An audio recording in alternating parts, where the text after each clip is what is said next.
Sa lahat ng NBA players na narinig kong idikit sa pangalan ni Kai, tulad nila Bol Bol, Porzingis, Wembanyama, ang comparison kay Yao Ming ang pinakatumatak sa akin. Noong una binaliwala ko lang, how can you even compare an NBA legend to someone undrafted? Pero matapos kong basahin ang sangkatutak na artikulong bumalangkas sa dalawang ito, mas naliwanagan ako. Kaya gaano nga ba katugma ang kwentong tinatakbo ni Kai at Yao Ming? Meron ba silang pagkakahalintulad? Pareho ba sila ng daang nilalakaran? O ilusyon na naman ba ito para makahakot ng engagement sa mga fans? Tara himayin natin ito objectively. Alam kong sariwa pa sa iba sa inyo ang dominanteng karera ni Yao Ming sa NBA. One could argue na isa dapat siya sa best centers of all time kung hindi siya pinutakte ng mga injuries. Dahil even with a bad knee, nakasabay siya sa mga NBA legends noon na sina Shaquille O'Neal, Dirk Nowitzki, Tim Duncan, Kevin Garnett at Dwight Howard. At para naman sa mga hindi naabutang maglaro si Yao, he was the first overall pick noong 2002 NBA draft at naging all-star sa kabuuan ng 8 taon niya sa liga. Ganon siya kahalimaw noon. Sa kabilang banda we have Kai Sotto, a top 100 draft prospect na left undrafted noong 2022 NBA draft and is now settling to fight for a contract sa Summer League.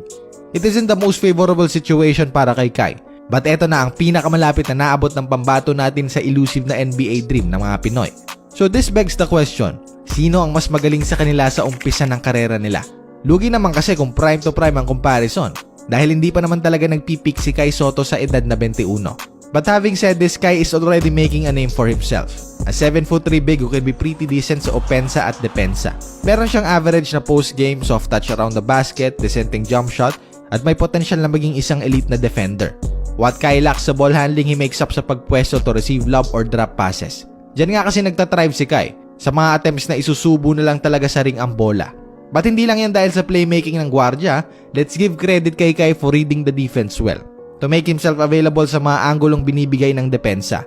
He also has decent timing at nare-recognize niya kailan siya magka-cut or magme-maintain ng position. Malaki na ang improvement niya doon. But ang downside lang ni Kai is, to be frank, hilaw pa talaga siya.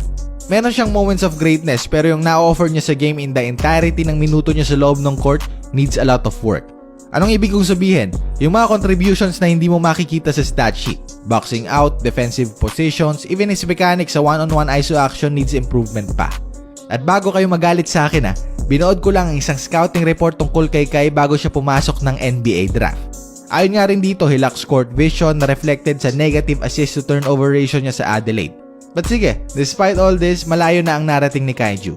Sa edad na 21, ito na ang mga achievements niya. NBL Fans MVP noong 2022-2017 si Yaba Under-16 Gold Medalist, Mythical First Team, UAP Juniors Roy, Mythical 5, Finals MVP at MVP.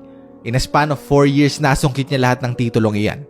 Kung accolades ang usapan, parang papalag siya sa Chinese legend na si Yao Ming. A 7'6" big na may excellent na footwork and surprisingly very agile for his size. Sa tangkad at haba nito, it's close to impossible na pigilan si Yao kapag nakapwesto siya sa ilalim. At doon nga nabuhay ang karera ni Yao Ming sa NBA, ang pamatay niyang seal sa poste. Listed at 310 pounds or 140 kilos, tapos na ang boxing kapag sinandalan ka ng higanteng ito. Ang opensa ni Yao Ming is very fundamentally sound.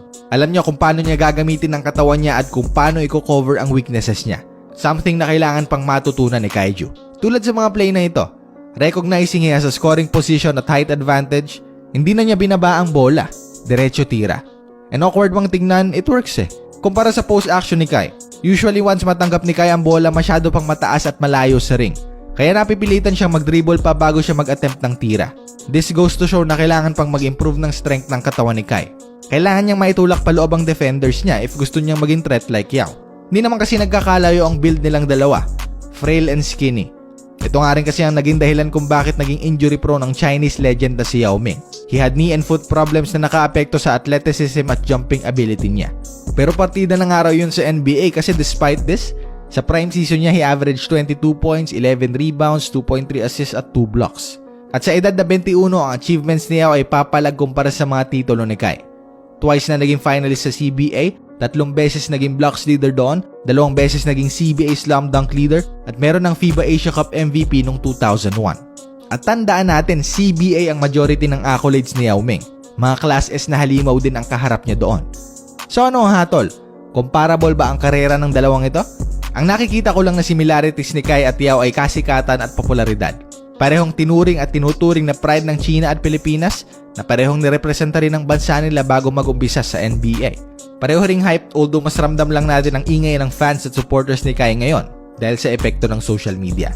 Pareho ring unorthodox na mga sentro dahil sa kanilang footwork, ball control at decenteng shooting. But apart from this, malayo ang storya, karera at level of talent ng dalawang ito. It might be unfair para kay Kai na ikumpara siya ngayon sa isang Yao Ming dahil mag-i-improve pa naman talaga siya. Pero kahit tingnan natin ang naabot ng dalawang ito nung kaedad pa lang ni Yao si Kai, miles ahead na ang Chinese sa kababayan natin. Yao had a better competition sa CBA with better averages. And bona fide superstar na talaga si Ming noon sa China at a very young age. Patunay nga 3 years before the draft, that was 1999, he was already projected na mag number 1 sa 2002 NBA draft. 19 years old pa lang siya noon. Ganon kalaking pangalan ang meron si Yao Ming sa media noon. So this answers the question kung sino ang mas magaling. It's definitely Yao. But does this mean na hindi na mag-i-improve si Kai to reach the level of talent ng Chinese NBA legend? Hindi. At 21 meron pang upside si Kai. Sa kanya na nga lang nakasalalay kung gusto niya talagang pumareho sa story ni Yao Ming. Dapat by 22 years old ay nasa NBA na siya next year. Kaya tingnan natin kung anong magiging performance siya sa Summer League. Sana makakita tayo ng moments of greatness at improvement sa kababayan natin. 'Di ba?